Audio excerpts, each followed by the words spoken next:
Good afternoon, everybody. I'm Bro Workman, and welcome to another episode of the Faces of Real Estate. Faces of Real Estate is our project to highlight those in our real estate industry who are making a difference in their communities and giving back. You know, in real estate, we have such great opportunities, and we get so much from the communities that we help list and sell real estate that when I find amazing agents that want to make a difference and give back to those communities, we just want to highlight them and encourage the giving of others. So we have an amazing guest with us today.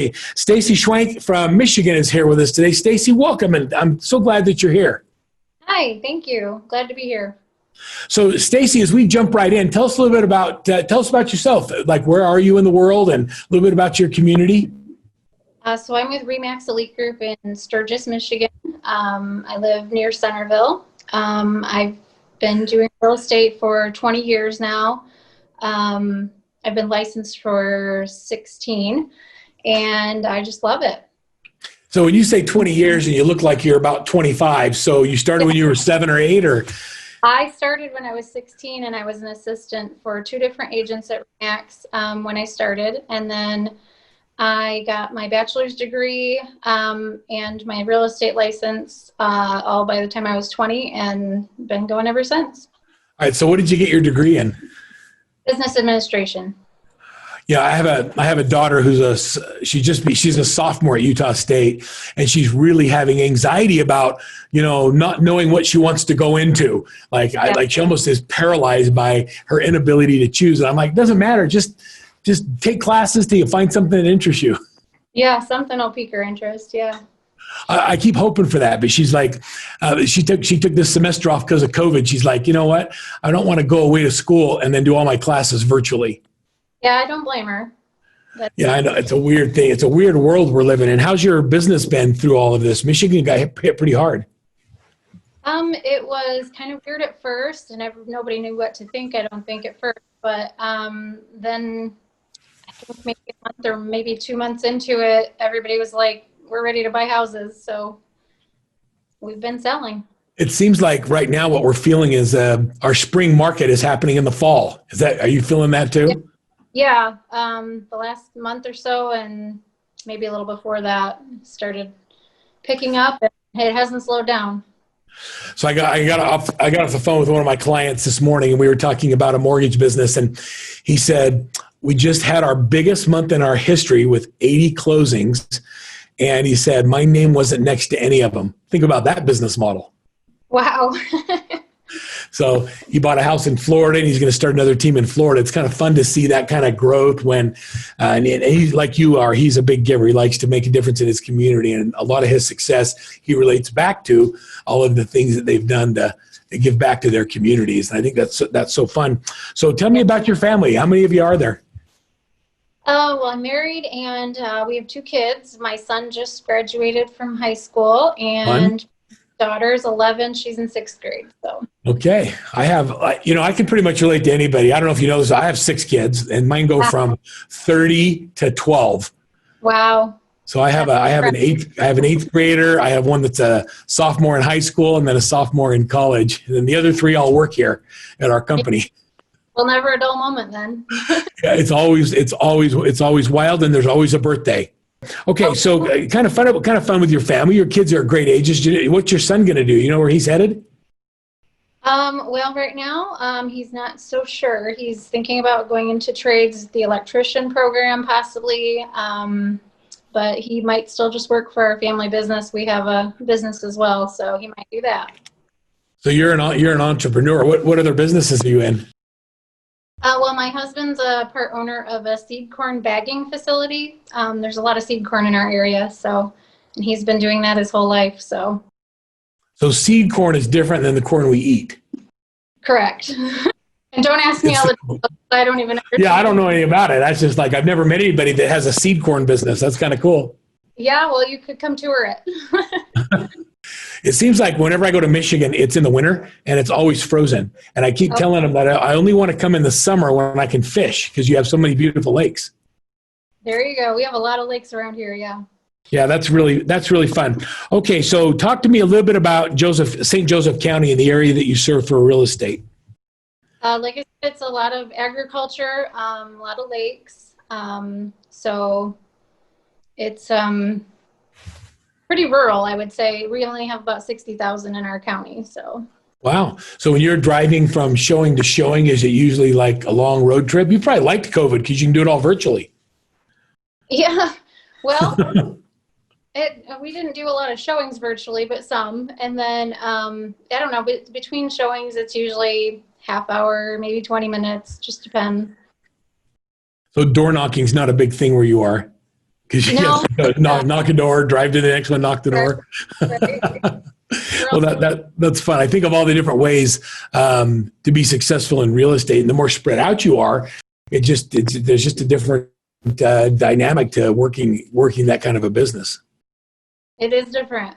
Yeah, being in it this long, a lot of repeat business now, and I always liked working with first time buyers because it's just so fun to watch somebody buy their first house and how excited they are. So, yeah. I love first-time home buyers. I love multi-million-dollar farm sellers as well. So, it's okay to like those too. Yes. All right, so let's get it. But, I'm sorry, I talked over the same time you did. What were you saying? I like the variety. Yeah, this is such a fun business. It's fun that you started when you were 16 and got passionate about it and then stayed in it. Yeah. So tell me a little bit about how you give back to your community. I know you're with RE/MAX, so there's got to be a CMN connection there somewhere.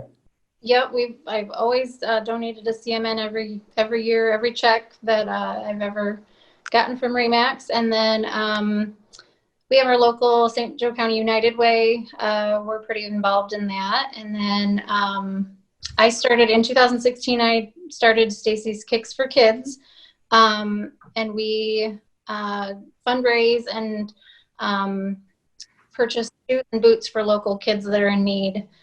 And what I've done in the past is deliver them to different local schools, and then if I get requests for certain sizes or whatever, we would just take them there and give them when they're needed. So far, we've given, I would say, over 500 to 600 pairs of shoes and boots locally. And then just recently teamed up with Rooted of St. Joseph County, and they are a local foster care outreach. And so we're going to be helping provide shoes and boots for local foster kids as well. I love that. So this is just me being curious, but so why shoes for kids? What was there a life event or something that occurred that made you go, I can help or I can make a difference? Well, just volunteering in my kids' school. I would see kids that needed shoes. The counseling office, they always have kids in there that would need shoes, and they would ask for donations through emails through the school. And it clicked one day, and I said, I think I could make something like this work, and I got the idea and ran with it. The first couple of years we did a 5K fundraiser, and that was kind of fun, but we do online fundraising. We teamed up with a local church, and they donated over 2,000 pairs of shoes. What? Yeah, and so we had to move all the shoes from the church to a storage facility. So my son got his basketball team. I brought my daughter. We all moved all these shoes, and it was overwhelmingly exciting to see that many shoes that were donated. So, yeah. And so have you been able to connect with any of the kids who've received shoes and what kind of impact that makes on them? Yes, that's the most rewarding part. I've gotten thank you notes. I could actually show you one. If I could find it real quick, but they drew me a thank you on a shoe, like cut out a shoe and sent me a thank you note on it. And that was kind of fun. And I was in the counseling office in my local school, and a kid came in, had no sole on the bottom of her shoe. And I went and got the shoes and brought them back, and she was so excited. Another kid in my daughter's class needed a pair, and I brought him in the next day. And he gave me a hug, and he said, "Thank you, Mrs. Schwenk." And it was just, that's the most rewarding part, is when you see that it's making a difference. So I love that you can do that. How do you give shoes to kids that need kids without making them feel like, self-conscious about that? What's the process you go through to deliver the shoes or to hand them out? Depends on the situation, but typically we've been doing it through the counseling office at the school, so it's pretty private, and I don't normally see what happens, but in those two instances I did, and it felt really good to know how much it meant to them. So I mean, it's so awesome. We've had a lot of different people on Faces of, and everyone talks about the different things they get involved in. And I don't think that there's a bad cause. If somebody sees a need, what I'm blown away by is by those of you that are just like, hey, there's a need, I'm going to fill it, and you don't think much about it. You just get in there and do it. And I love the concept of shoes. I like Kicks for Kids. Did you come up with that name? I did, yeah. I hope you have that trademark. It's a good one. It's something you could make go big. I just think it's a great name. Thank you. So I'm excited about the teaming up with the foster outreach so we can help more kids. But it's a big operation to help that many kids because there's a lot of foster kids. So tell me more about how you got your kids involved and how your kids participate and what their engagement looks like. Well, they've always helped me. Every year I've gone and bought anywhere from 100 to 300 pairs of shoes and just delivered them to all the schools around the county. And they've helped me organize them, just get a variety of sizes organized for each school. And then we load up the trunk and take them and deliver them each time. So they've helped me organize them. Like I said, when we did the church fundraiser, they helped me move over 2,000 pairs. I think it was like 2,200 pairs of shoes. Wow. That we set up with that time. So they've helped a lot. And to see the whole basketball team come, that was fun. Because that was just really nice that they all came and helped move all of those shoes. So do you feel like they're learning from that? Do you think that's a life skill you're going to give them and pass on to them that they'll want to make a difference as they get older? Yeah, I think so. And I'm excited about that because when it's something that matters, then go for it. So, I think that there's a generation that has been receivers and not givers. And I love that you're teaching the next generation that, hey, this is why we work. We don't work, we pay our bills, right? But that's not why we're here. We're here because we have an opportunity to make a difference. And we've been blessed with so much. The way we say thanks is by giving back. So I love that you're teaching your kids those principles. Makes my heart warm. Yeah. Well, thank you. Mine too. So. Matter of fact, I'd like to send you a couple of my kids to teach some of those too, if you don't mind. My sophomore, his idea of needing shoes is he wore the bottom of it out riding a scooter at the skate park, and so he thinks he needs another $100 pair of shoes. I'm like, dude, if you're going to wear them out riding your scooter, then you get $20 shoes. Right. Yeah. I remember, this is just a funny story, but I come from a family. My dad was a school teacher, and my mom was a stay-at-home mom. We had 7 kids.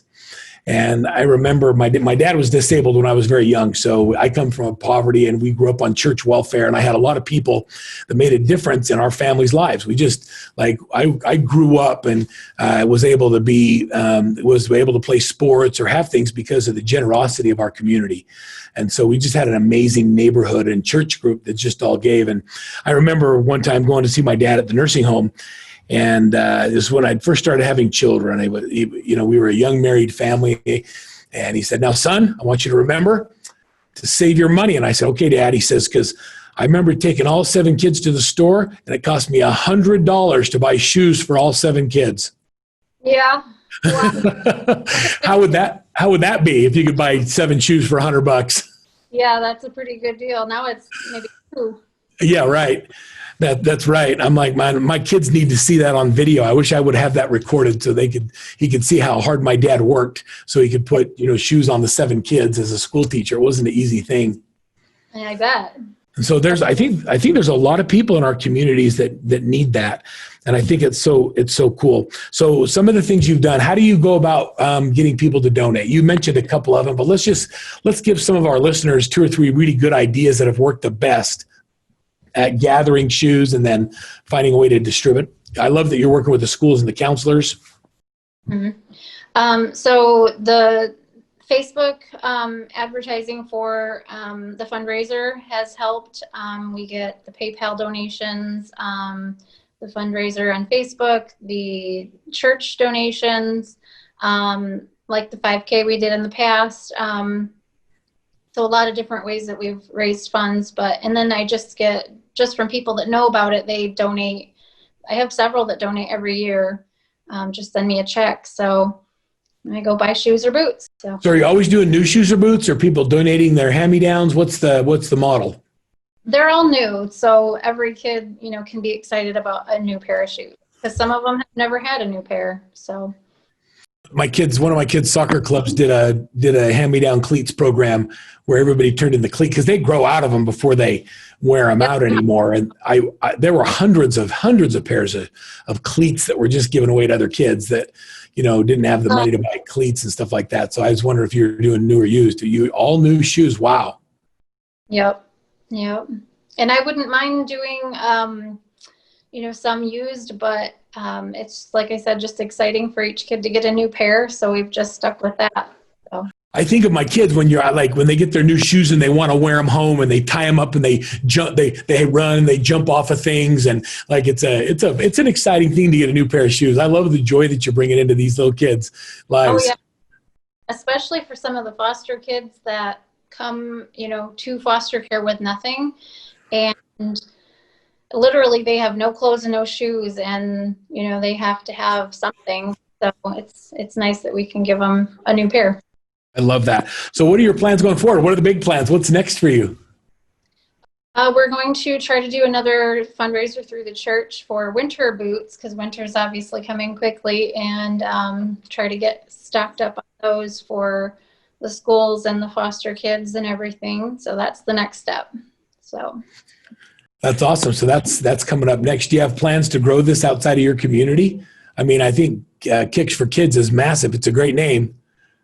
Yeah, thank you. Well, I'm open to any ideas, but right now with the teaming up with Rooted, that's expanding it. So we'll see where it goes. But yeah. Well, that's really fun. So how would you recommend, like if an agent or a broker wanted to do something similar, or they just want to make a difference in their own community, how do you recommend someone get started? Like I just want to give back. How do I start? What's your go-to methodology? Mine was just finding something that I felt passionate about, which, something just clicked with me when I saw the girl with no soles on the bottom of her shoes. And I thought, man, there's so many kids that need shoes. So just find something that matters and go with it. That's what I did. Well, I think that's great. Just find, I think we all, if you're listening, I think that you get messages. And the message is that this little girl had no shoes, and it created a whole movement for you. And I love that you're in tune and you're listening to that little voice that causes us to take action and do something with it. So thanks for making a difference. I think it's so cool. It's so cool to meet you, and so cool to hear about Kicks for Kids. And I hope that it continues to grow and you continue to have a lot of warm feet this winter in Michigan. Well, thank you. So on behalf of the Faces of Real Estate and all of us at Workman Success Systems, Stacy, thanks for making a difference. And we just wish you tremendous success in your business so you can continue to give back in even bigger ways in your community. Thanks for being here. Thanks for having me.